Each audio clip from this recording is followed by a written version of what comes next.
So you want to build a Makiwara, huh? Okay. It shows you've got a little bit of brains if you want to make your own Makiwara. Because the truth is, the stuff that I've seen sold, and I have used a lot of the things they sell, they're just garbage. A Makiwara, essentially, by definition, since it's an Okinawan word, Maki, the word means wrapped. That's correct, wrapped. For example, Maki sushi. Your sushi is wrapped in nori. Wara, well, that is a particular kind of rope. It is made from rice. That's right. It was cheap. It was used for packaging way back when. Nowadays, of course, we don't use that. We use other things. In fact, we've gotten fairly modern with what we wrap our packages and everything else to secure them. But back then, it was dirt cheap, it was available, and it served its purpose. So you would wrap wara around your post that you were going to be punching, and you just slam away. Back then, they made kind of a little pad out of it. They didn't just wrap it around. They made a little pad first of several pieces of the wara. Then they kind of wrapped it, and after that they tied it to the post that they were going to be punching on. Now I know you've probably seen, since you're listening to this, you've probably seen little diagrams of how you can stick a board in the ground with rock, a big rock on one side and a big rock on the other side to give it some bend and keep it secure. That's really modern. According to Oyata, the original Makiwaras were made from a particular kind of tree that was grown in Okinawa, and they would cut the tree, they would shape it the way they wanted it, and the roots of the tree, of course, would hold it in place. Now, he said the tree had a property where it did not rot at the roots. So you could use it for years on end without worrying about things. I don't know what kind of trees those were, and we most definitely don't have them. So what we do is we tend to use boards. Well, in order to make mine, and you have to understand this, mine is designed to be put up on concrete. I don't think the wooden beams in your house will put up with the damage that this particular item can make. I don't think you would enjoy the vibrations and all of the other problems inherent with hooking this up to something made of wood. Unless, of course, it was a tree. So when I make mine, I embed their anchors in concrete. Not block walls, concrete. You know, the kind of stuff you would have in your basement. If you have a basement. You know, where I come from, almost everybody has a basement. You need a board. I use 2x4. Very simple 2x4. My board that you're looking at is 1 meter long. That's close enough to a yard. There's not much difference. Actually, you'd probably want it to be about 40 inches long. There are 2 other pieces from the 2x4 that are cut out so they are square. So if your 2x4 is 2x4, they will be 4 inches square and 2 inches deep. The other little tools you're going to need some tools, yeah. You're going to need a drill. You're going to need some drill bits. I'm using 2 wood bits, one large enough to allow the anchor bolt to go through and into the concrete, through the boards, and another one which is much wider that allows me to place not just my not just my wrench, or in this case, well, it's a wrench, but it allows me to place it in place, but it also allows me to put a couple of washers, one bigger washer that will help distribute the pressure a little bit wider, and I countersink it into the wood. I'd say about an inch into the wood or so. You're also going to need your concrete bit. You're going to need pencils. You're going to need the anchor bolts. Now these are the kind that I use. You drive into the concrete, and as you screw them in, it tightens them. So when you make your hole in the concrete, make it at least so when you remove your Makiwara, because you can't take these things out normally, make it so you can pound it in the full distance, and then at that point I assume you can just plaster over it or whatever you do with concrete. Now that you've got your items, you're going to want to take your board and place one of the little 4x squares on the end that you want to use for your main anchor.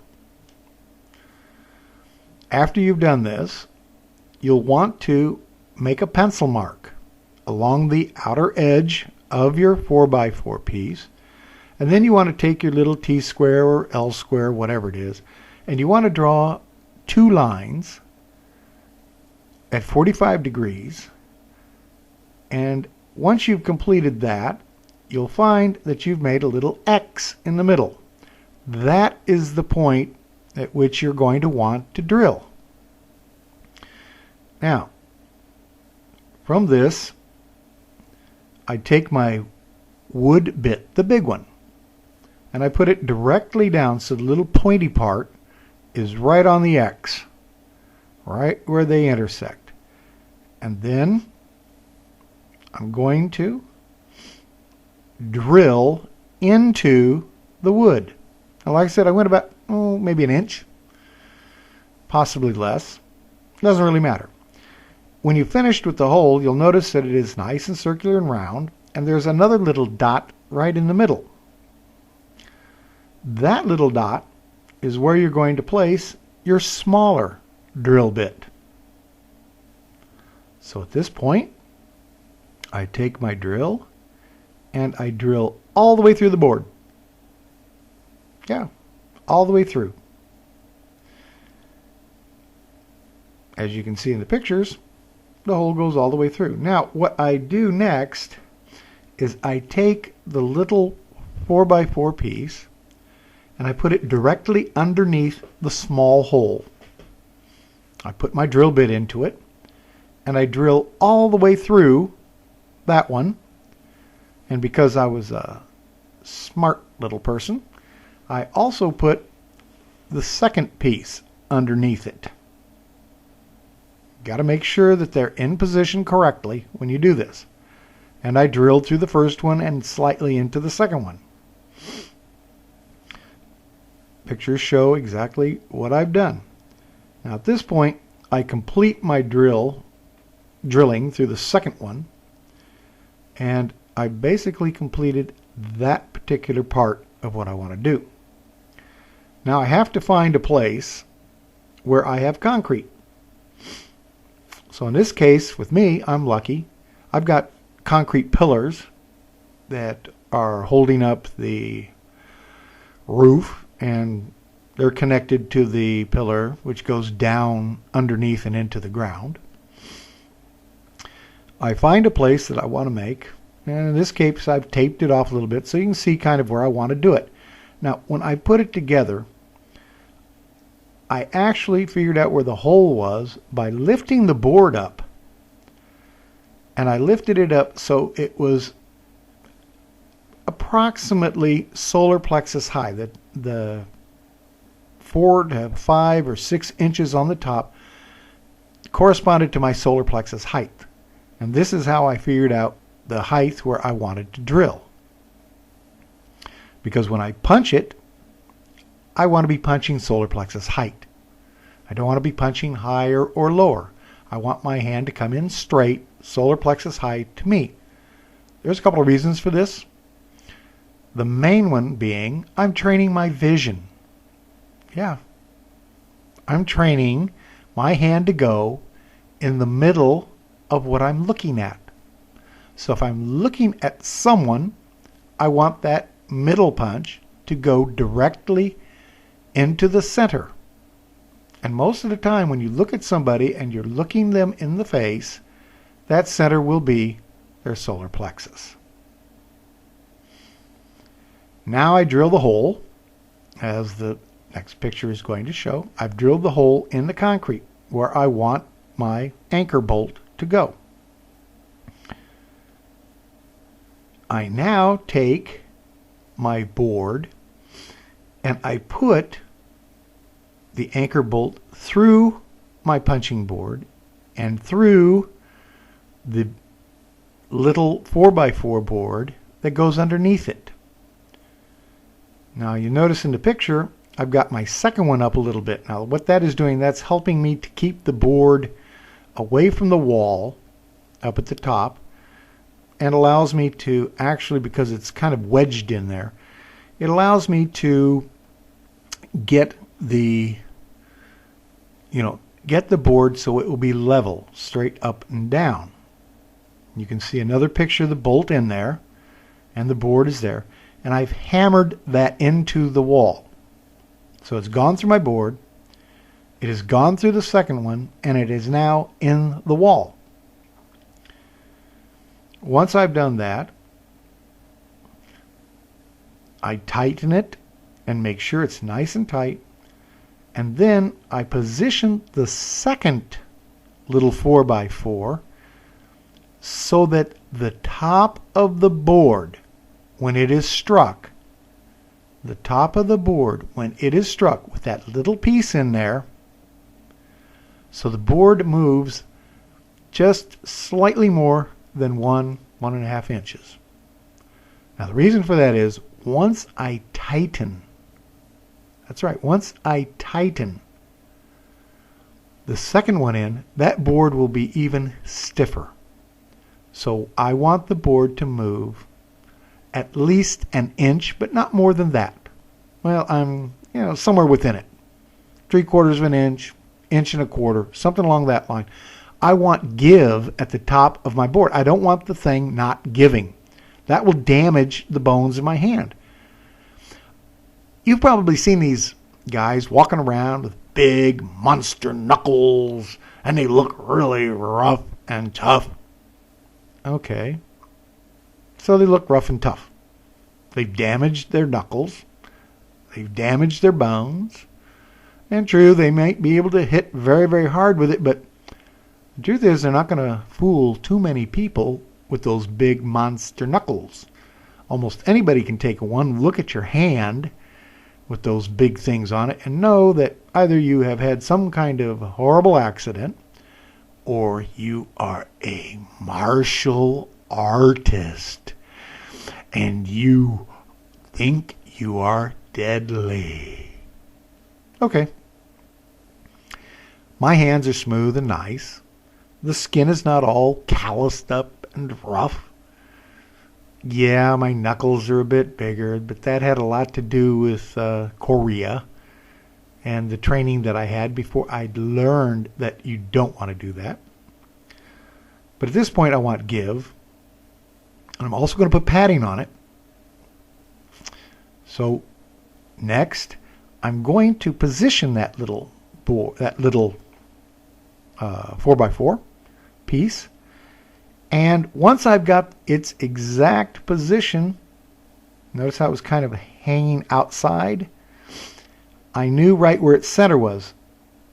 And so I know the center of the board. I know the height I want, so I drill the next hole. I also had the little board behind it. Not centered, because when I drilled the hole, I didn't want to mess up the hole on the other side that I'd already drilled. So I kind of drilled into the side of it a little bit. No big deal. That's not important.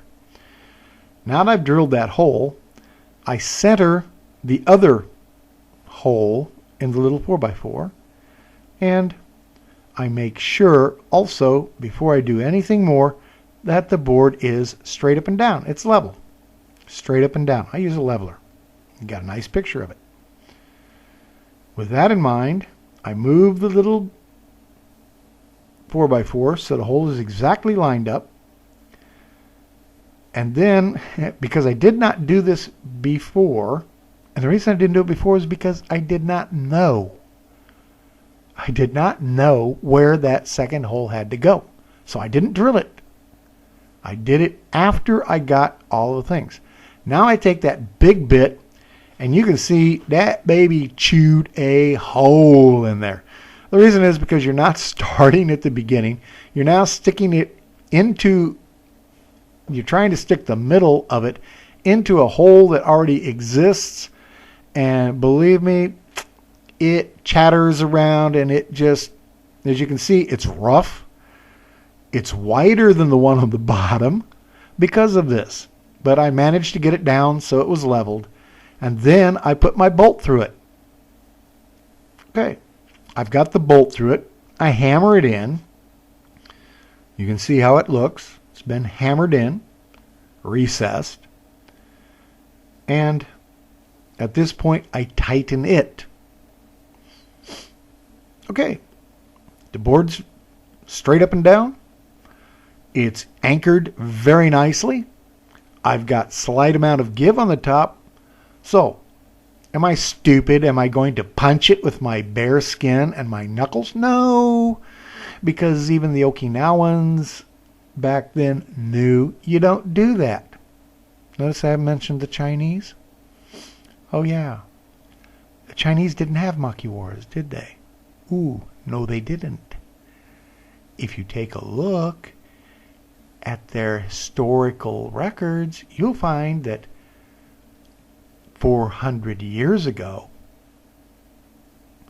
maybe now it's going on close to 5, because it was a half a century ago I was talking about this to Master Oyata. But back before the cultural exchanges between the two countries, China was known for having an open hand method of combat. They didn't close their fist very often, whereas the Okinawans used the closed fist. And Oyata told me, but way back when, that was how you could tell the difference between a Chinese stylist and an Okinawan stylist. Basically, martial artists, let's put it like that. It was whether they used empty hand or closed hand techniques more. If they trained in which one they trained in. The Okinawans trained in the closed hand form. So, as you can see, I put some closed cell foam on top of my Makiwara. Now that's not 4 inches. It's probably about 6 or 7 inches. And also I use zip ties to tie it down. I'll admit it. They break after a while. It's out in the sun, so they're going to break after a while. I just replace them. They're dirt cheap. The padding, as I punch on it, is going to collapse. I've actually double padded mine. I put 2 layers of the closed cell foam on it. And it's the same kind of stuff you'll find in your shin guards, the good ones.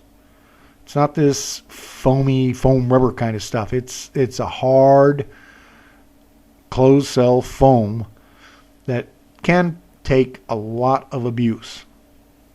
And I abuse it a lot because I enjoy punching my punching post every single day. It is a Makiwara. It has the proper amount of give. It has a very good protective covering to keep my skin from being torn up. Now, the purpose of the Makiwara is not to build up the calluses or the skin underneath your knuckles. I know there are people who say it is, And there are people who go, ooh la la, the skin moves, it's not stuck down to your knuckle. No. But then again, well, it is more than sufficient what I have. As Oyata said, if I cannot punch someone with 60% of my power into his body with my fist, and he's talking about into the chest, if I cannot do that and kill him with that strike, I have to go back to training. Obviously, I'm not good enough yet. The purpose of the Makiwara is to develop the alignment.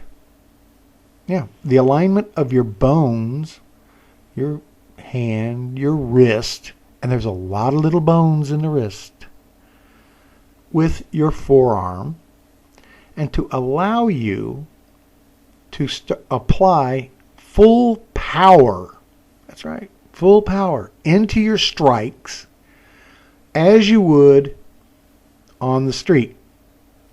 Just drilling it in as hard as you can. Now this helps develop your hip movement also. This helps you develop the power in your strike, which means you learn your distancing. You learn the timing involved with the biomechanics of your body, and you strengthen the bones in the arm that is striking, the ligaments, the joints, everything, so it doesn't bend. Yeah, so it does not bend when you hit someone. So they get the benefit of your gift to them. Remember, you want to hit with the first knuckle. You hit with the first knuckle, the way your hand is designed. The second knuckle will rock down and join with the first one, spreading the impact out over both of them. Both. Not the other knuckles, not the other bones in your hand. It's called a boxer's fracture for a good reason. When you strike someone with your little finger, the metacarpal bone breaks, because that is the smallest bone in the palm of your hand. It's the smallest one, and it breaks. And it breaks constantly. Boxers, because boxers do not strike with the first two knuckles. Their hand is wrapped up. They've got it inside a glove. They've been on the bag. They don't have something like a Makiwara. They've been punching on the bag. The bag is terribly forgiving when you make a mistake with your punch.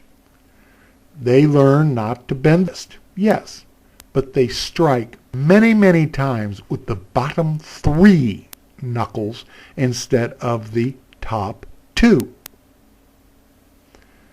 And when you strike with the bottom three knuckles and you hit something hard, like your opponent's head or an elbow or other thing that you don't want to hit, that little bone breaks. And it is so common amongst boxers that the doctors call that fracture a boxer's break, a boxer's fracture. I know, because one of my students came back from the doctor's office here where I live, and he handed me his little medical excuse from his doctor why he couldn't train properly. He's still trained, but not properly. And listed on it, even though the vast majority of it was written in the Hebrew language, standing right out to the side was in English, boxer's fracture. It was very nice to know, and I informed him that I did not appreciate the fact that one of my students, and he was advanced at that point, broke his hand through improper punching. But I have to admit, he did not have a Makiwara at home. A lot of people, in fact, most people, do not have a Makiwara at home. If you put one of those things, one of those foam padded things on your wall, it doesn't give you enough give. It can actually damage your wrist, damage your knuckles, damage your arm. And by the way, most people don't punch properly. They punch with their elbow out. Don't do that. Your elbow is supposed to be down. That is right, pointing towards the ground all of the way. No matter how you work your hand, until you're actually working hooks. Yeah, until you're actually working hooks or crosses, your elbow is down when you strike. I see so many people punching. Their wrists are bent incorrectly. They're hitting with the bottom knuckle. Their elbows are on the outside. And the end result from them is that they will never be able to properly punch and deliver the power that they're capable of delivering. And if they do develop some power, the chance is great that they're going to damage their elbows, damage their wrists, damage bones in their hand. I don't want that for my students. By the way, this was a requested radio show. I made this was so you can properly make a good equivalent to what the Okinawans have used for hundreds of years, and develop your strikes, your punches, so that you can hit someone properly. Now, should you kick this thing? No. Can you use other strikes on it? Yeah. But that's not its purpose. It's really not its purpose. You can stand to the side and you can strike it with your hammer fist. I don't recommend whatsoever hitting with the back knuckles. I always say use your hammer fist. Twist the forearm so that the bones are striking like a 2x4 with the edge. If you hit with the flat, you can break your arm. So hit with the edge of your forearm, which means you have to use your hammer fist, because as soon as you attempt to use your back knuckle, you put your arm in the wrong position. I know this for a fact. I saw a very highly rated professional karate fighter do a spinning back knuckle, and by golly, he ran into the guy's head with his forearm and maybe pins in the arm. Yeah, they actually had to put pins in it to hold his arm so it would grow back in the proper position.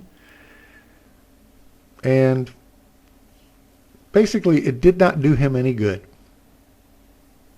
That's life. I'm trying to train you so you do not run into these problems. All right. This segment, this radio show is over.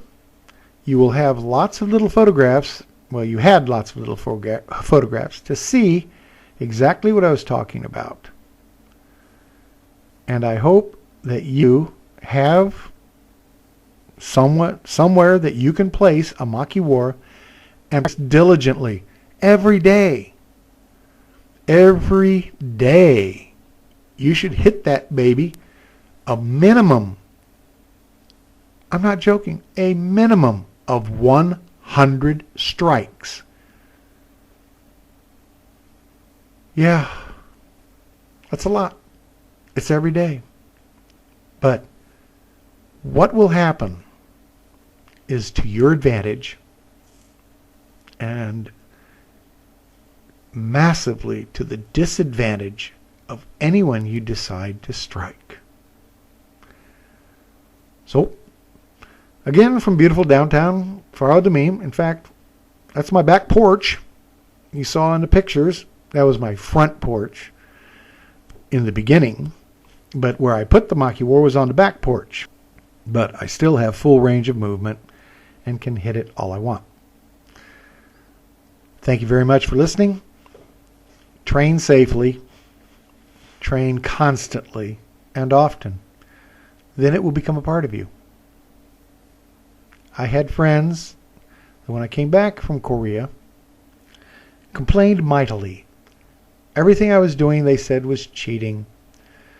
Couldn't I just fight? It wasn't real fighting. It was mock. They were wrestlers. But couldn't I just do what we were playing with without using that karate stuff? Well, that's when I kind of thought about it, and I discovered that there wasn't anything but it. I couldn't not do it because that was the only thing that I knew or could do. My body automatically responded, and believe me, that was way back then. That's when I was not all that good. And believe me, I'm smart enough to know that back then I was terrible. I mean, absolutely terrible.